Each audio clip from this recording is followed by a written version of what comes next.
Ngayon ang ating i-recap ay isang movie na pinamagatang Eye for an Eye, na ipinalabas taong 2022. Ngunit bago ang lahat, please subscribe and click the notification bell upang ma-notify kayo sa aking mga paparating na uploads. Nagsimula ang pelikula sa pamamagitan ng pagpapakita ng isang bulag na nagngangalang Cheng Xiazi, na nagsusugal sa isang grupo ng mga tao. Sa kabila ng pagiging bulag, si Cheng ay tila magaling sa pagsusugal, dahil nanalo siya ng malaking pera sa pagkakataong ito. Sa kabilang banda, dahil alam nilang bulag si Cheng, sinubukan ng mga lalaki na mandaya at itaas ang pusta. Agad na napagtanto ni Cheng na siya ay niloloko ngunit wala siyang magawa, kaya natalo siya at halos lahat ng kanyang pera ay nawala.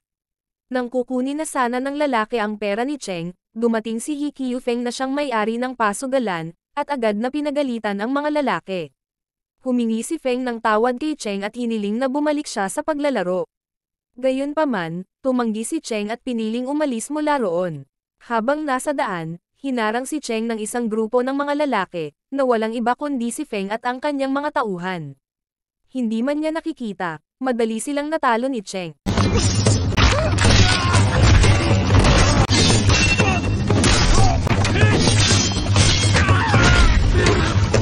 Matapos matagumpay na talunin si Feng, nagtanong si Cheng tungkol sa isang babaeng nagngangalang Nian, na ang kasalukuyang kinaroroonan ay hindi alam. Ang eksena ay lumipat sa isang buwan na ang nakalipas, kung saan sa oras na iyon, si Cheng na isang palaboy ay nasa isang lungsod, kung saan ang mga residente ay gumamit ng ilang malalakas na mandirigma, upang mahuli ang mga kriminal at mapanatili ang seguridad ng lungsod. Si Cheng ay isa sa mga mersenaryong inupahan para hulihin ang mga kriminal, at nakakatanggap ng malaking gantimpala. Si Cheng na gustong magpahinga, ay hindi sinasadyang naamoy ang napakabangong amoy ng alak, at saka tinungo ang pinanggalingan ng bango na mula pala sa isang bahay na magkakaroon ng handaan. Doon ay nakilala ni Cheng ang isang magandang babae na nagngangalang Nian, na agad na nagtanong sa layunin ni Cheng na pumunta sa kanyang bahay. Sinabi ni Cheng na balak niyang bilhin ang alak, ngunit hindi umano ito ibinebenta dahil para ito sa mga bisitang dadalo sa handaan. Hindi lang iyan, sinabi rin sa kanya ni Nian na ang handaan ay para ipagdiwang ang araw ng kanyang kasal. Nang marinig ito, nagpasya si Cheng na umalis sa bahay ni Nian. Ngunit nang malaman na si Cheng ay isang bulag, naawa si Nian at binigyan siya ng ilang bote ng alak ng libre. Nang sinubukang itali ang mga bote ng alak sa kabayo ni Cheng, nagulat si Nian sa isang malaking sako na kumikislot, na tila may tao sa loob. Sinabi sa kanya ni Cheng na ang sako ay naglalaman ng isang takas na kriminal.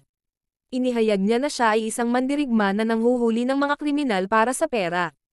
Sa madaling salita, nagsimula nang dumating ang mga panauhin, upang dumalo sa pagdiriwang na ginanap ng mag-asawa. Si Nian at ang kanyang asawa ay mukhang masayang-masaya, at ang mga bisita ay tila nagsasaya rin. Gayunpaman, biglang naging tense ang kapaligiran, nang dumating doon ang isang lalaking nagngangalang ni Ju. Si Ni Ju ay ang nakatatandang kapatid ni Nian na isa ring mandirigma.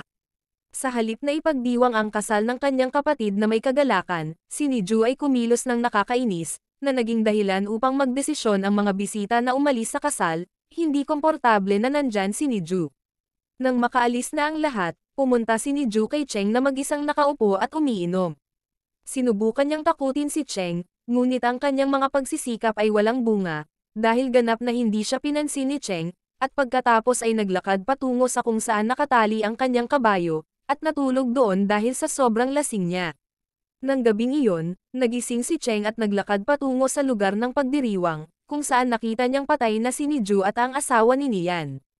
Sinubukan ni Cheng na hanapin ang kinaroroonan ni Nian, at natagpuan ang babae na nakahiga sa mesa na walang magawa. 4 na oras ang nakalipas, biglang pumasok si Feng at ang kanyang mga tauhan sa lugar ng pagdiriwang para hanapin si Ni Ju.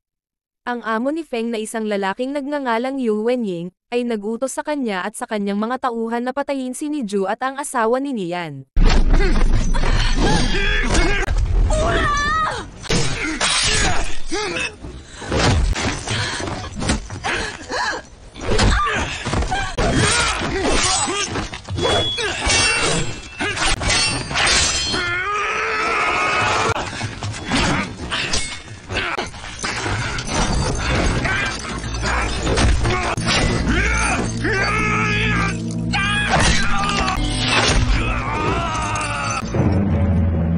Pagkatapos nito, si Yuen at ang kanyang mga tauhan ay humalili sa paggawa ng karumal-dumal kay Nian.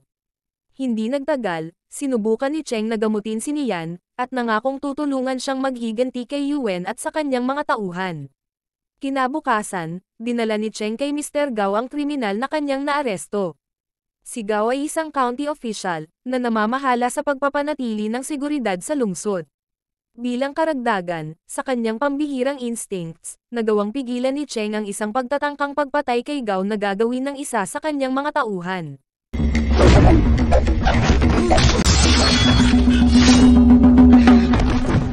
Matapos matanggap ang reward money, sinabi ni Cheng kay Gao ang tungkol sa insidente ng pagpatay na nangyari sa bahay ni Nian. Nang marinig iyon, nagmadali si Gao para imbestigahan ang insidente, at nakakita ng araw na siyang tanda ng pamilya Ying.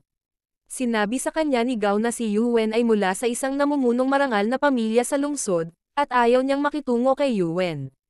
Kaya naman hiniling ni Gao kay Nian na patawarin ang mga ginawa ni Yuen, at huwag maghiganti sa lalaki dahil hinding-hindi ito matatalo ni Nian. Dahil nagpumilit si Nian sa kanyang paghihiganti, walang pagpipilian si Gao kundi arestuhin siya sa mga akusasyon ng paninirang puri sa pamilya Ying. Nang dalhin ni Gao at ng kanyang mga tauhan si Nian sa korte, hinarang sila ni Cheng at hiniling kay Gao na palayain siya, dahil siya ay ganap na inosente at biktima ng insidente. Dahil pinilit ni Gao na ipadala si Nian sa bilangguan, hindi nagdalawang isip si Cheng na labanan siya at ang kanyang mga tauhan, kahit na sila ay mga opisyal ng gobyerno.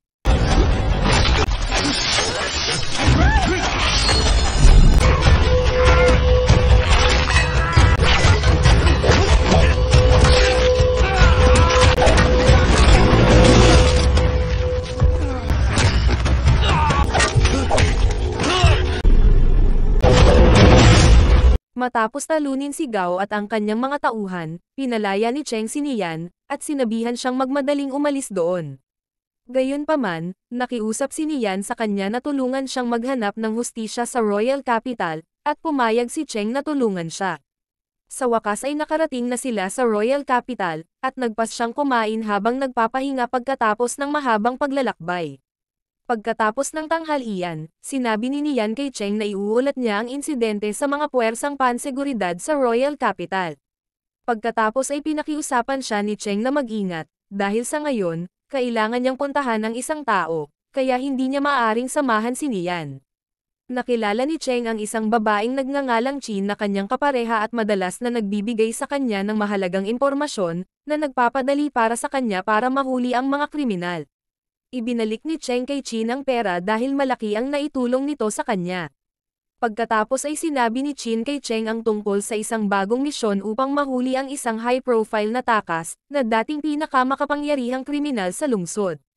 Sinabi niya na ang misyon ay napakahirap, ngunit ang bayad ay napakamahal din, at ayon sa kanya, ang bayad ay higit pa sa sapat upang gamutin ang mga mata ni Cheng, upang siya ay makakita muli.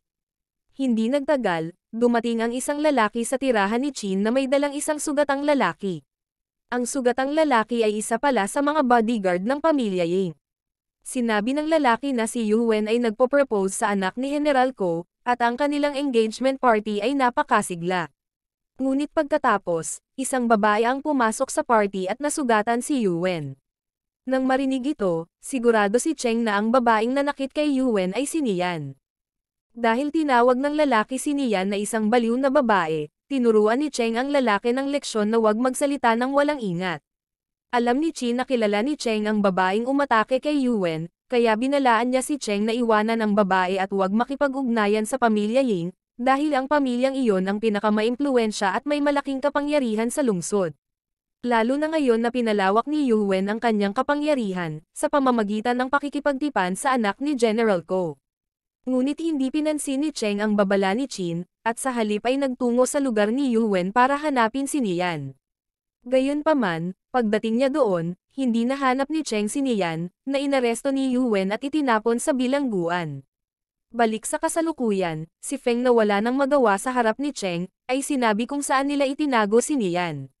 Sumugod doon si Cheng at iniligtas si Nian, pagkatapos ay dinala siya sa lugar ni Chin, at hiniling sa kanyang partner na gamutin si Nian. Bilang isang manggagamot, hindi matahimik si Chin na pinapanood si Nian na malubhang nasugatan. Kahit na alam na niya ang mga kahihinatnan na kanyang haharapin kung tutulungan siya, ginagamot pa rin niya si Nian. Pagkatapos nito, tinulungan ni Qin si Cheng na dalhin si Nian sa isang ligtas na lugar, dahil kung magpapatuloy siya sa pananatili sa lungsod, sa kalaunan ay mahahanap siya ni Yuwen. Samantala, bumalik si Cheng upang makita si Feng na hawak niya sa isang silid, at pinahirapan ang lalaki upang makakuha ng impormasyon tungkol sa dahilan kung bakit pinatay ni Yuwen si Niju. Dahil dito, isiniwalat ni Feng na gusto ng anak ni General Ko ang Night Pearl Pendant bilang engagement gift, kung talagang gusto ni Yuwen na mag-propose sa kanya.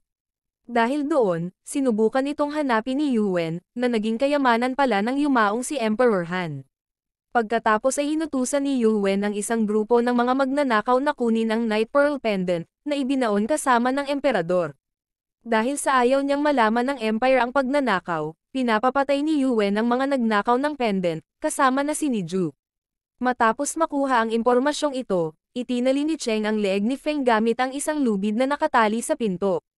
Hindi nagtagal, dumating doon si Yuwen, at nang buksan ng lalaki ang pinto, ang lubid ay sumakal sa leeg ni Feng na kanyang ikinamatay.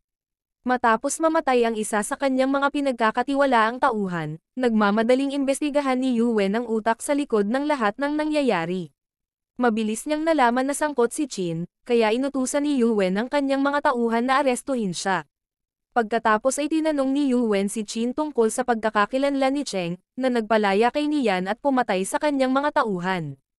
Sinabi ni Qin kay Yuwen na si Cheng ay dating isang malakas at matibay na mandirigma sa battlefield. Gayunpaman, dahil sa isang sakit, nawala ang paningin ni Cheng, ngunit hindi kailanman nawala ang kanyang kakayahan sa pakikipaglaban. Sa ibang lugar, pumunta si Cheng sa tirahan ni General Ko, dahil gusto niyang sabihin sa general ang tungkol kay Yuwen. Gayunpaman, sa halip ay inutusan ni Ko ang kanyang mga tauhan na atakihin si Cheng. Mabilis na natalo ni Cheng ang mga lalaki, at nagmamadaling umakyat upang makita ang general. Muli niyang nakaharap ang mga bodyguard ni General Ko, ngunit dahil ang layunin ng pagpunta roon ay hindi para makipag-away, sinabi ni Cheng na gusto lang niyang magbigay ng babala sa general tungkol kay Yuwen, ang kanyang magiging manugang na isang masamang tao. Si General Ko na nasa likod ng silid, pagkatapos ay sinabi na si Cheng ay walang patunay sa kanyang mga bintang. Inilantad ni Cheng ang mga krimen ni Yuwen laban kay Nian at sa kanyang pamilya, at kinumpirma kay Ko na papatayin pa rin niya, kahit na hindi naniniwala si Ko sa kanya. Pagkaraan ng ilang oras, dumating ang sugo ni Ko sa pamilya Ying, upang ipaalam sa kanya na pinawalang bisa ni Ko ang kasal ng kanyang anak kay Yuwen. Nang marinig ito, binugbog si Yuwen ng kanyang kapatid dahil sa galit. Nakaramdam ng hindi pagsang-ayon sa ginawa sa kanya, binunot ni Yuwen ang kanyang espada at hindi nag-atubili na pinatay ang kanyang kapatid. Kinabukasan, nagkagulo ang mga residente nang matagpuan nila si Qin na nakahiga na wala ng buhay, at may nakaipit na palaso sa kanyang leeg. Si Cheng na alam niyang si Yuwen ang gumawa, ay sumugod sa tirahan ng pamilya Ying upang ipaghiganti ang kanyang kamatayan. Doon ay hinarap niya ang mga tauhan ni Yuwen, at nakaharap ang medyo mabigat na kalaban na isang babaeng mandirigma.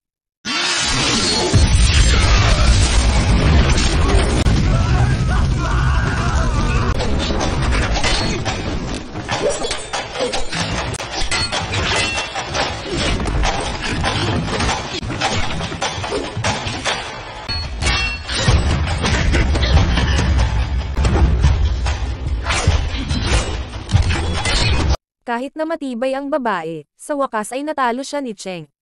Kasabay nito, nagpakawala ng pana si Yuwen dahilan para ma-corner si Cheng, dahil hindi niya mahulaan kung nasaan si Yuwen. Gayunpaman, si Cheng na napuno ng galit sa pagkamatay ni Qin, ay tumangging sumuko at muling bumangon upang harapin si Yuwen. Sa wakas ay natagpuan ni Cheng ang kanyang kinaroroonan, at madali niya itong natalo.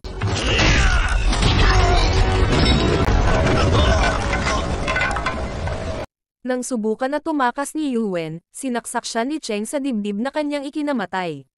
Sa wakas ay nagawa ni Cheng na ipaghiganti ang pagkamatay ng partner niyang si Qin, at ipaghiganti rin si Nian laban kay Yuwen. Pagkatapos ay bumalik siya kay Nian at sinabi na pinatay niya si Yuwen at ang kanyang mga tauhan. Ibinigay ni Cheng ang kanyang kaunting pera kay Nian upang makapagsimula ng bagong buhay, at makalimutan ang lahat ng masasakit na nangyari sa kanya. At dito nagtapos ang kwento. Hanggang sa muli, maraming salamat sa panonood.